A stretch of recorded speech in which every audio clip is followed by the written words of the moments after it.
Madrid, why do you have to be so bad? I needed a City loss. I was tuning in. I was thinking, come on, Real Madrid, Rodrigo, you always do it versus City, and he did score.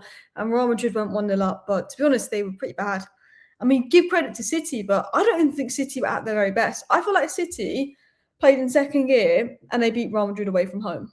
That's nuts. Like, I thought Gonzalez was everywhere in the midfield. I think he controlled the midfield. I think, this guy who was labelled a panic buy, who was labelled a flop 2 months ago, has been immense.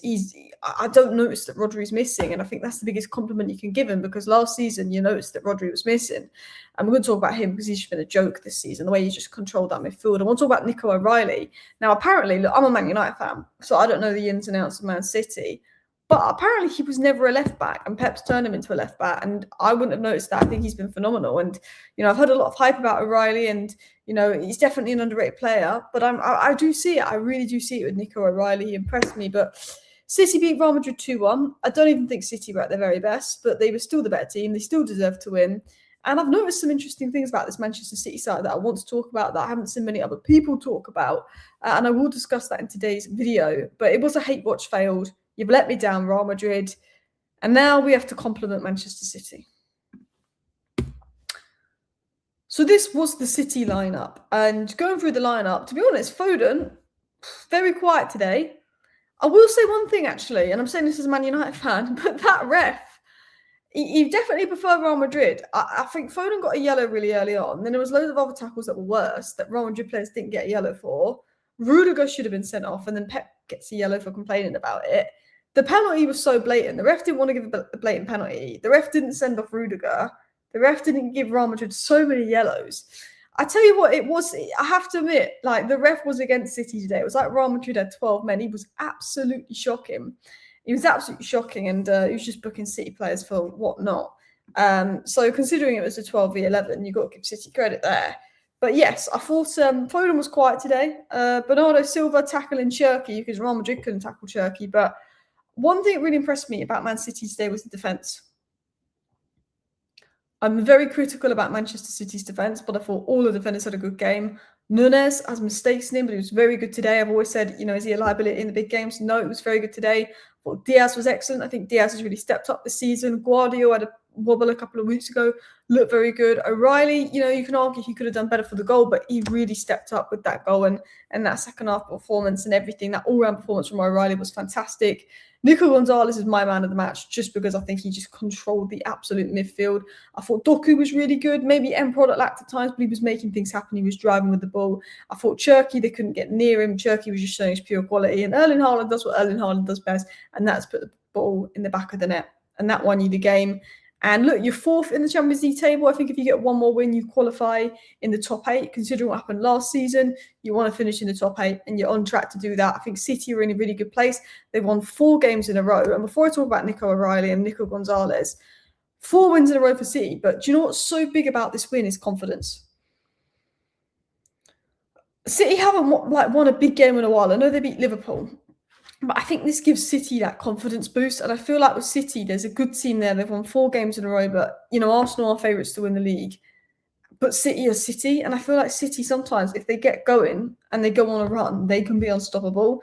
And I think to beat Real Madrid away from home, the confidence it will give City players going into the Premier League, with Arsenal dropping points to Villa, to pressure them to go on that run will be nuts. And look, I think Arsenal have the best team and the best squad, but City do have that mentality when they get going that they're good. And if they can beat Real Madrid, they're going to fancy themselves. Let's talk about O'Reilly. 1 goal, 58 touches, 32 accurate passes, 91 pass accuracy, 5 recoveries, 4 clearances, 4 ground duels won, 4 passes into final third, 4 touches in opposition's box, 3 tackles, 2 blocks, 2 headed clearances, 1 interception, 1 shot on target, 1 aerial duel, 1 successful dribble, 1 big chance created a big chance, put the ball in the back of the net, 1-2 headers, made interceptions, tackles, blocks, 1 is duels, made 5 recoveries. He had a very good game in the end. It was a wobbly start, but I thought a very good game in the end. And Thomas Tuchel will be watching that, I think, and that could be a chance for Nico O'Reilly to score at the Bernabéu in the Champions League. He looks like he's played left back his whole life. Apparently he hasn't. Let me Google that. Where did Nico O'Reilly play before left back? He played for the Man City account. Where did he play before he was a left back? Because someone told me he didn't actually play left back. Apparently he never played left back until he came through. So did he play midfield? It looks like he played midfield. I don't know. You have to tell me. But look, I think he responded like a top player. He's 20 years of age. He showed really good mentality because, you know, to get in that game and score that goal, he's been really good lately. Goal, a big chance created. But what I found about Nico O'Reilly today was he was good in build-up. His box arrivals were really good. He was getting in good positions, but he was very smart in his duels, very smart in his positioning. I think his running was good. And Pep has proven that he can coach good players, you know, and bring through good players. And this is another example of that. He's probably an elite level talent, and he could be going to the World Cup if he keeps it up. Like, I'm seeing the hype with Nico O'Reilly. Like, I'm actually seeing the hype. And look, this is City, who've had a vulnerable defence that did quite well defensively against Real Madrid. You know, I don't even think I don't even think City were at the very best today. I felt like they were in second gear, and the scary part is they won. And that's something I've noticed about City. They're actually so good that sometimes they're not even at their best and they win. And I feel like City are building momentum, and that is scary as a rival. If City build momentum, well, you know they're deadly. They're the only team, Manchester City, to apparently get more than one win against Real Madrid at the Bernabéu in the last 10 years away. That aren't like playing there in the league every week. But Madrid have had injuries. They've had poor form. Don't get me wrong. Xavi Alonso's under pressure. But you can't take that away from City's win. As bad as Madrid have been lately, you can't take that away from City's win. And honestly, my man of the match and La Masia graduate, Nico Gonzalez. 58 passes completed. Most passes completed in the max. 6 defensive contributions. 7 passes into the final third. 2 accurate long balls. 3 tackles, 1 block, 2 interceptions, 9 recoveries, 6 duels, 1. What do Barcelona feed their academy players? These Barcelona academy players are absolutely nuts. I do wonder what they feed their academy players. But wow, I thought Nico Gonzalez was incredible. He was covering every blade of grass. I do think he sometimes tires out in the second halves of matches. And, you know, I think that's why City want Elliot Anderson and another midfielder for cover. But he was, you know, really good involvement today. He was a Spanish player, the Spanish shield. He was looking like a Barcelona player or a Pep Guardiola type player, you could say. The fact that you're not noticing Rodri, and I think it will be really interesting when Rodri's back playing with him. But he controlled the tempo from minute 1. His scanning was fantastic. He really scans the game well. He reads the game well. He's very composed on the ball, and he's actually brought a physical presence. He was breaking up attacks from Real Madrid. He was winning back the ball. He was keeping City calm. He had that Rodri-esque without being Rodri. And if you put Rodri next to him, that'd be nuts. Like, the way he controls the tempo and can break lines and progress the ball was really impressive. He made 9 recoveries and 3 tackles. He was making interceptions everywhere. He made those passes on the pitch. He dictated the game. He won't get the headlines. Nico Gonzalez is not getting that much attention. If Declan Rice had put in Nico Gonzalez's performance at the Bernabéu today, God, imagine the English media going on about Declan Rice. If Declan Rice had done it today, they'd have gone on and on about man of the match, beautiful performance.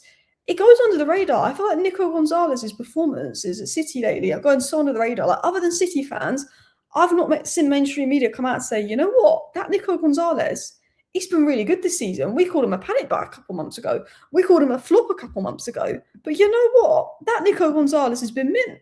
Like, I'm surprised we've not seen a word from mainstream media on Nico Gonzalez. I actually am shocked. I think he's been so good lately, like so good, and I don't think he's getting the attention for it. In terms of other things, I thought Doku caused chaos all game, 1 fouls non-stop. Probably could have won more fouls. Again, the ref was on Real Madrid's side, and I'm saying that as a Man United fan.